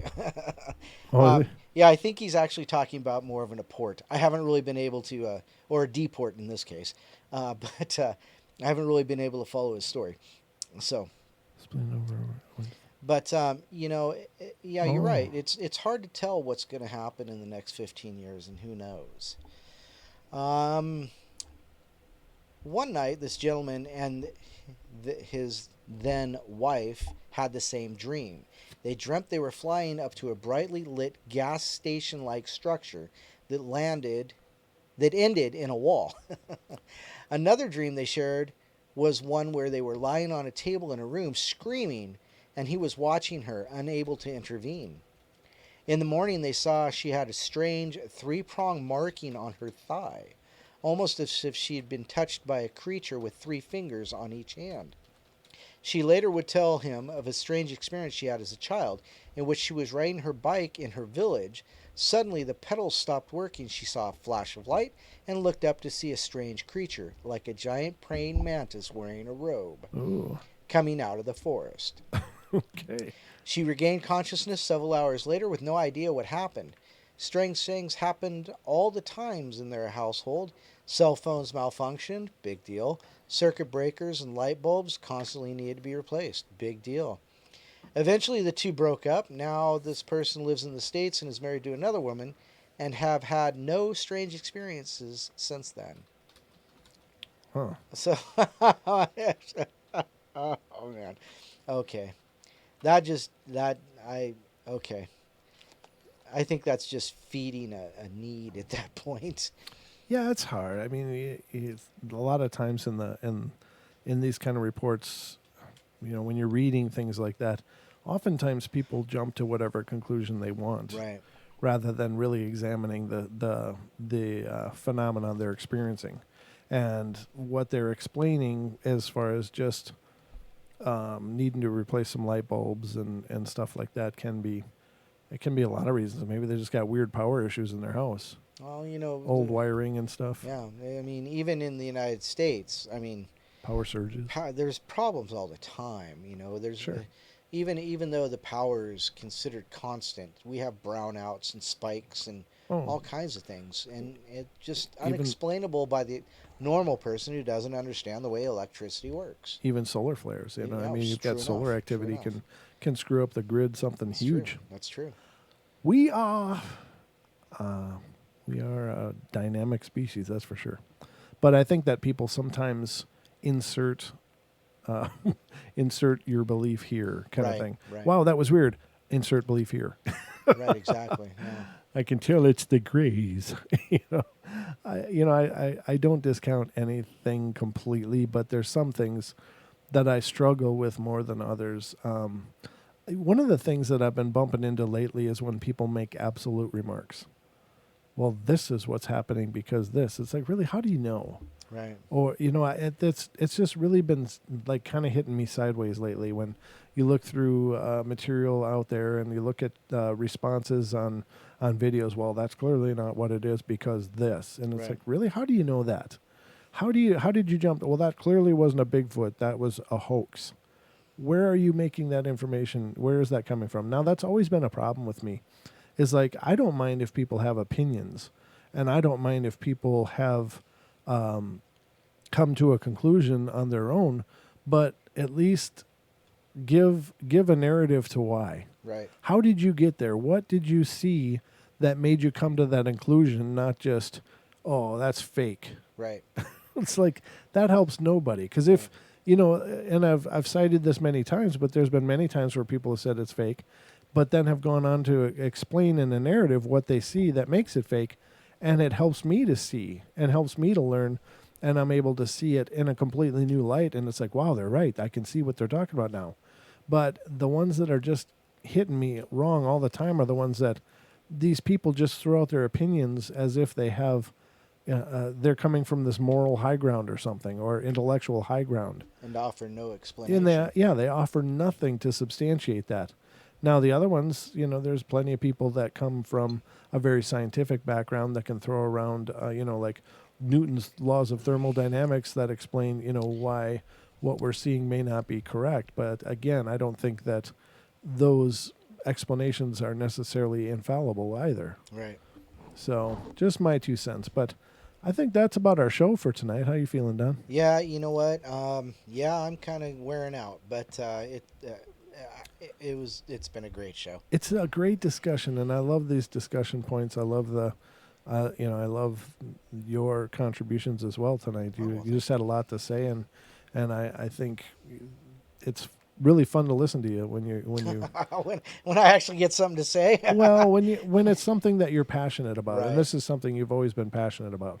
Some of the other phenomena we discuss, it's kind of things that you've never considered before. Not that you're necessarily opposed to the ideas, but Right. it's just hard to get you as interested in some of the stuff. It is. But it's part of that journey. It's Mhm. it's realizing or seeing what's happening and really digging into it. I mean, there are a few things that we've talked about that really get me powered up or emotional about or whatever that may be. But yeah, this is one of my more favorite topics. So Yeah, it definitely is, and it tells, it shows. So thank you for all that you brought to the table, Mr. Longbeard, and thank you all of you out there listening. We absolutely love and appreciate you all, each and every one of you, and thanks for being a part of the portal and a part of what we're doing. And we will be back. I'll be back on Friday night with special guests Chris and Cherie Gio will be joining me, yes, and then Mr. Longbeard will be back on Saturday with me that to is correct. continue the portal. That's So. right. Hit that like button. Yeah, please hit the like button. We love you all. Be good, be kind, be nice. And we will talk to you guys in just a couple days.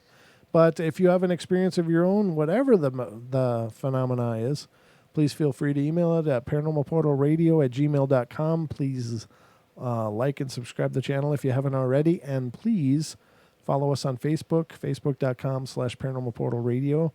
And I've had 34 followers on Twitter Wow. now forever, and that's it. That's like the. Wow. So if you have Twitter and go give them a like. yeah, follow me on there. It's at Paranormal Portal, PORTL.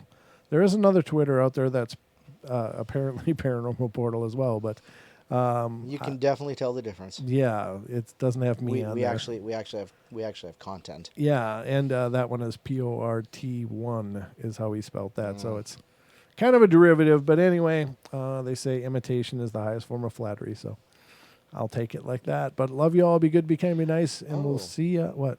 Oh, what? Did you want to mention about that other channel? Oh, right. Ladies and gentlemen, we also started a Twitch channel. I started it today. Don's been working on the BitChute. He's got that really moving and doing great things. I did launch a BitChute today. We had a couple of listeners. Twitch. Raspberry was one of them. Twitch, yeah. Raspberry was one of them that had asked if we have one.